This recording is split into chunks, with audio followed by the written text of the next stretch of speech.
নাগরিকরা টেনে হিসে নামাবে। কারো চেয়ার থাকবে না, এইখানে আর দাঁড়াবো না।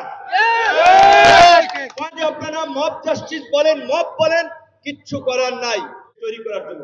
এখন এই যে সরকারের চলার সবচেয়ে শক্তির জায়গাটা মানি মার্কেট, ক্যাপিটাল মার্কেট, মানি মার্কেটের কিছু পলিসি নিচ্ছে, কিন্তু আমার মনে হয় এখন ব্যাংকের লিকুইডিটি প্রবলেম আছে।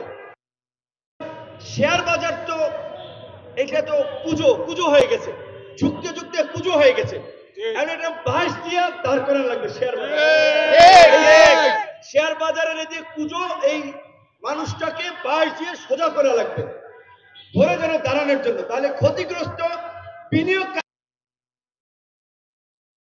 তাদের জন্য আরো যে সমস্ত ব্যবস্থা আছে, স্বল্প ঋণের সুদের ব্যবস্থা, কিংবা তাদেরকে যেভাবে এই ক্ষতিটা পুষিয়ে নেওয়া যায় সেটা ব্যবস্থা না করে যদি মরার উপরে খাড়ার গা জরিমানা করতে থাকে, তাহলে তারা কোথায় যাবে? এবং চেয়ারম্যানের ভাষা যদি এটা হয় যে আপনারা চিঠি দিয়ে যান, এই রকমের অভিজ্ঞতা কিছু আমাদেরও আছে। এই যে সংস্কার কমিশন গুলো করেছে, জমিদারি দেখেছেন তো, আমরা একটা রাজনৈতিক দল, আন্দোলন সংগ্রাম করলাম, রক্ত দিলাম, হামলার শিকার হলাম, জেলে গেলাম, যেখানে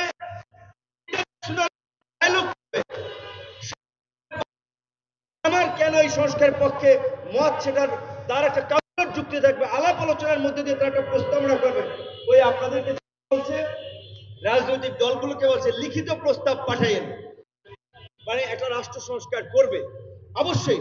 এখন একেবারেই যদি অনভিজ্ঞ কিছু সুশীল ব্যক্তিদেরকে যে একটা কমিটি করে দেয়, এবং যারা দীর্ঘদিন এনজিওর সাথে কাজ করে, এনজিওর ফর্মুলায় তারা এনজিওর ফান্ডিং এর জন্য ওই ব্যান্ডিংস এর মধ্যে কার্যক্রম করেছে, তারা ওর বাইরে চিন্তা করতে পারবে না। কারণ রাজনৈতিক দল প্রয়োজন ছিল, সেটা অনেক কমিশন করে নাই। সংস্কার কমিশনের মধ্যে নির্বাচন সংস্কার কমিশন, বদিউল আলম মজুমদার স্থানীয় সরকার লেভেলে কিছু কাজ দেখেছি ভাবে। এখন এই চেয়ারম্যান, যেখানে বিনিয়োগকারীরা আস্থা ফেরানো যায়, শেয়ার বাজারকে জাগিয়ে তোলা যায়, সেখানে ওপেন ডায়ালগ না করে, মত বিনিময় না করে চিঠি দিয়ে যান, জমিদার হয়ে গেছেন তারা। এটা আসলে এই জাতির দুর্ভাগ্য যে যারই চেয়ারে বসান, ক্ষমতায় বসান, জমিদার হয়ে যায়।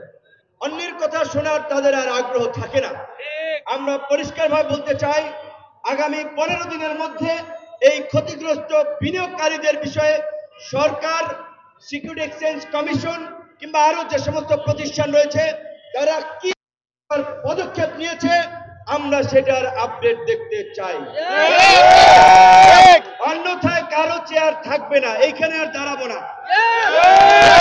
15 দিনের মধ্যে আমরা কার্যকর পদক্ষেপ দেখতে চাই। এবং আমি আবার বলছি, আমি ডিটেইলস ইনফরমেশন নিতে পারি নাই, কিন্তু চেয়ারম্যানের বিরুদ্ধে যদি অভিযোগ থাকে, অর্থ উপদেষ্টাকে বলবো অবশ্যই সেই চেয়ারম্যানকে সরিয়ে দিতে হবে। অন্যান্য প্রতিষ্ঠান, ফ্যাসিস্টের সহযোগীরা এখনো বসে আছে, তাদের বিরুদ্ধে যদি আপনারা ব্যবস্থা না নেন, তাহলে ওই ছাত্র জনতা, নাগরিকরা টেনে হিসে নামাবে। সেটাকে যদি আপনারা মব জাস্টিস বলেন, মব বলেন, কিচ্ছু করার নাই। কারণ আইন যদি আইনের গতিতে না চলে, জনগণ যদি প্রতিকার না পায়, তাহলে কিন্তু জনগণ আইন নিজের হাতে তুলে নেবে। সর্বশেষ একটা অনুরোধ করে আমার বক্তব্য শেষ করব, সেটি হচ্ছে পৃথিবীর বিভিন্ন দেশে একটা বিপ্লব, এই জন্য পরিবর্তনের পরে নানান ধরনের অস্থিরতা তৈরি হয়, নানান ধরনের বেস্টেড গ্রুপ মার্কেটে নেমে বিভিন্ন ধরনের অস্থিরতা তৈরি করে। সেই ক্ষেত্রে এখন যাকে তাকে আবার ফ্যাসিবাদের দোসর কিংবা যাকে তাকে ট্যাগ দিয়ে যদি আমরা বেশি সংখ্যক মানুষকে হস্টাইল করে ফেলি, তাহলে কিন্তু আমাদের যে কাঙ্ক্ষিত লক্ষ্য পরিবর্তন, একটা রিফর্ম, আগামীর একটা সুন্দর দেশ, সেই জায়গায় আমরা পৌঁছাতে পারবো না।